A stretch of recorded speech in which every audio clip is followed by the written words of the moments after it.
Good day, Temecula Valley math leaders, and welcome back to the Tesseract project, lesson 2, mission, vision, values, and goals.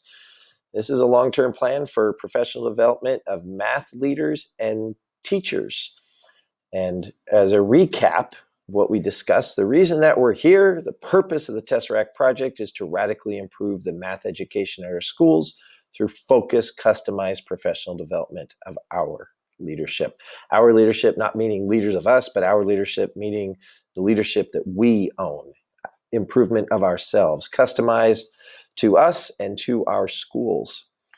And we base that on the 3 axioms, noting that if students are to improve, then first teachers must improve, and teachers don't improve until leaders and systems improve.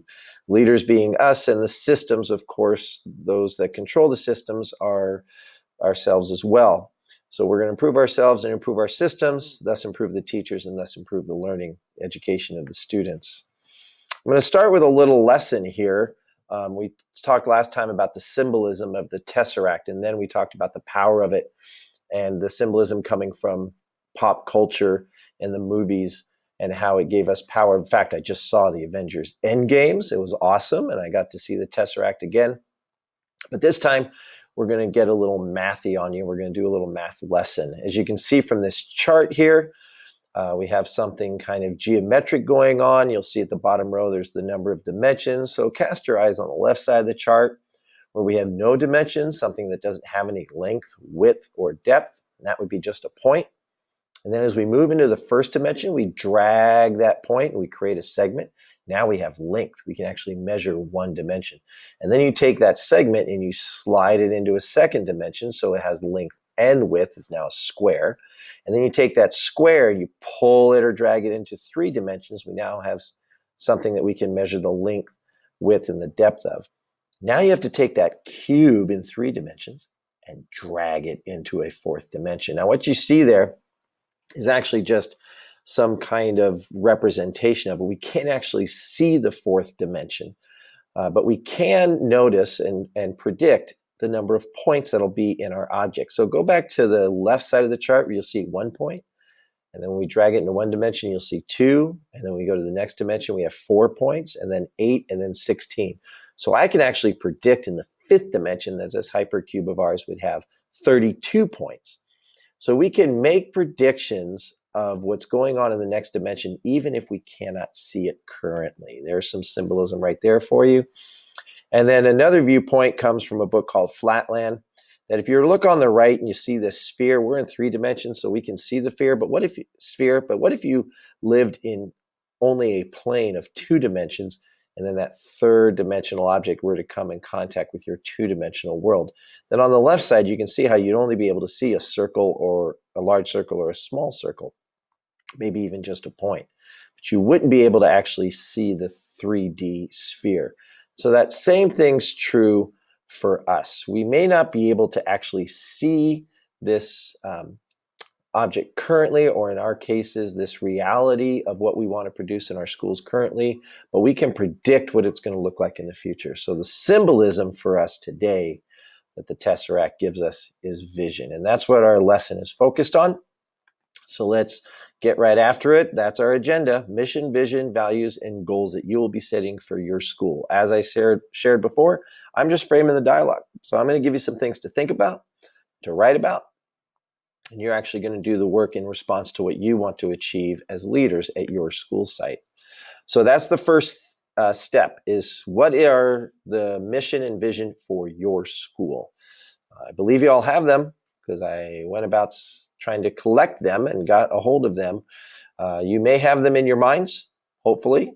If so, state them to yourself. You may be in an office all by yourself. No one's gonna tease you for speaking to yourself, but go ahead and state that, or write it down, or print it out, whatever the case may be. But you want that mission and vision in your head and at your fingertips, within your eyesight there, so that you can do what we're going to be asking you to do today, which is tie it into the district mission and vision. So here it is. Here's the website, from our district. The mission is teaching and learning for all. And the district vision is inspiring excellence and impacting the future. And then under that umbrella, we also have a vision for our math team here at Temecula Valley. This came up a few years ago, expertly teach all 21st century math learners to think and communicate collaboratively and creatively. You'll notice the 4 C's in there. So, but then I started thinking, we have this vision for the district, we have this vision for the math department as a whole for the district. And then when I was at Chaparral, we were working on a vision, did a really nice job there.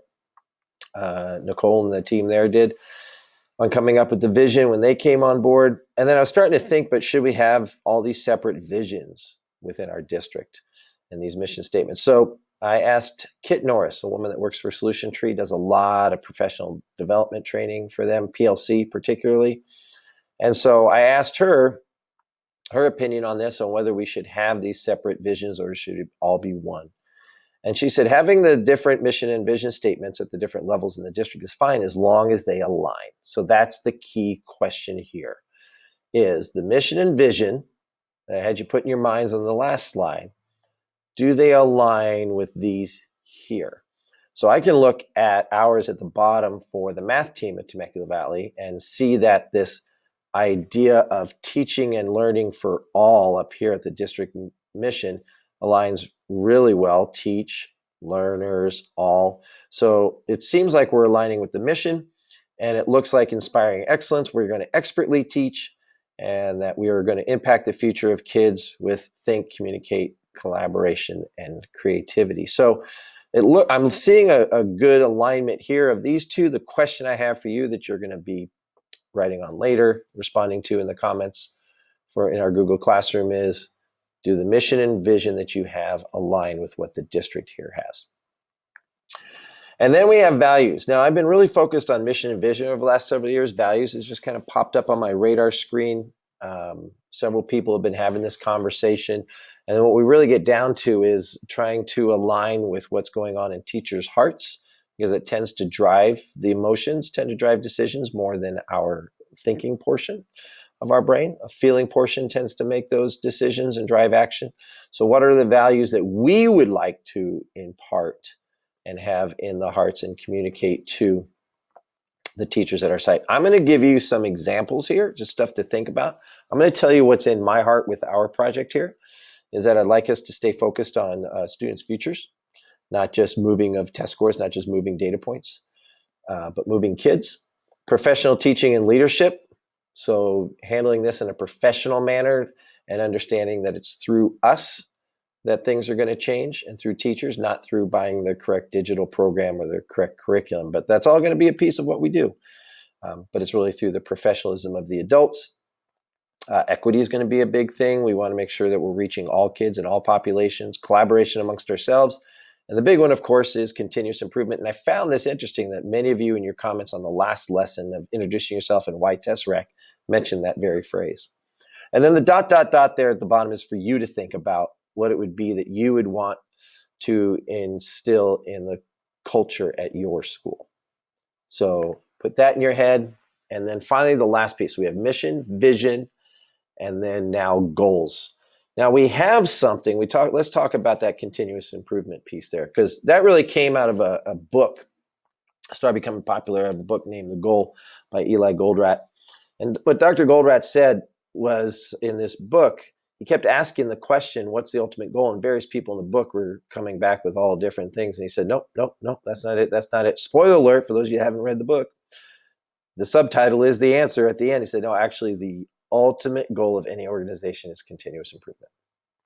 And so, yes, that's what we're after. But saying next year we're going to up our scores by 1%, that doesn't get anybody out of bed with a lot of fire in their spirit. We really want to motivate people with the big, hairy, audacious goal, the big thing that we're going to go for. And so one of those came from a friend of mine who said at his business, they were going to sell the big hair. They actually used that phrase, big, hairy, audacious goal, that they wanted to sell in the company more product from Thanksgiving to Christmas. So the tail end of the year, the holiday season, then they had the whole previous portion of the year combined. So that's a big, hairy, audacious goal, something that's going to fire people up. Two of my favorite examples, one came regarding dog training, that you have a very well-trained dog when you can have a conversation with another adult while holding a drink in your leash hand. So the dog's on the leash is around your wrist, and the drink is in your hand, and you can have a conversation with the adult. I can just tell you right now, my dog is not that well trained. If somebody came up to talk to me, he'd just race up to them to greet them, and that drink would be all over me. So I can see how if we said that was going to be our big, hairy, audacious goal, how it would lead and steer the training that I would do with my dog. And then my other favorite one is a high school football coach who put a train axle with the wheels on a bench press in a weight room in the corner, didn't address it at all, didn't say anything. Just one day the athletes come in and it's sitting in the corner. Well, you know what every single one of those football players tried to do? The silent invitation was lay down and try to bench press this thing, and nobody could do it. And of course, it was there so that the kids would go through their training, their strength conditioning. And while nobody could lift it at the beginning of the season, all of them could lift it by the end of the season. So that was the big, hairy, audacious goal, sitting in the weight room, greeting them every single day. And so I want to know, what is your big, hairy, audacious goal for your school? I can tell you that this whole project was inspired by a big, hairy, audacious goal brought up in a conversation with Jody McKay. So we were I was visiting her site, and I was just telling her from math lessons that I saw in 5th grade. I said, this is looking awesome. What if I told you we can make this school the highest performing school in our district in 6 years? And she just smiled at me and responded, you know where to find me. And that started the conversation that led to the Tesseract project. It was a big, hairy, audacious goal. Now we have 2 elementary schools in the project, so you guys have to fight over who's going to be number 1, who's going to be number 2 in 6 years. I'll let you guys hammer that one out. But basically what I'm asking you is, what is it that you want for your school? It's 6 years. When we look back and say, hey, we started this project then, now we're here now, and look what we've accomplished, what would that accomplishment be that you could put in front of the teachers and we could really fire them up and get them excited and slightly intimidated? Agreed, but excited all the same. Because ultimately, our mission, vision, values, and goals gives the teachers something to build. We don't want to just say, hey, we're going to put in these PLC protocols and we're going to have intervention and we're going to have these signature strategies and we're going to do group work. These are all tools, and we too often get excited about giving teachers tools and not giving them the house to build.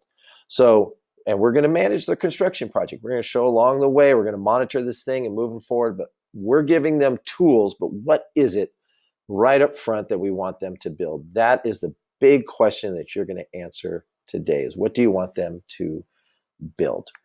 And so if you look back, yep, we handled mission, vision, values, and goals. I framed the dialogue. That's my role. Now your role is to do the work. So here it is, the questions in the Google Classroom. Please put these in the comment section. And they're simply state your school's mission and vision. So actually type that in there so others can see it as well. And tell us how they tie into the district's mission and vision. And also state any core values that you really want to ingrain in your school culture.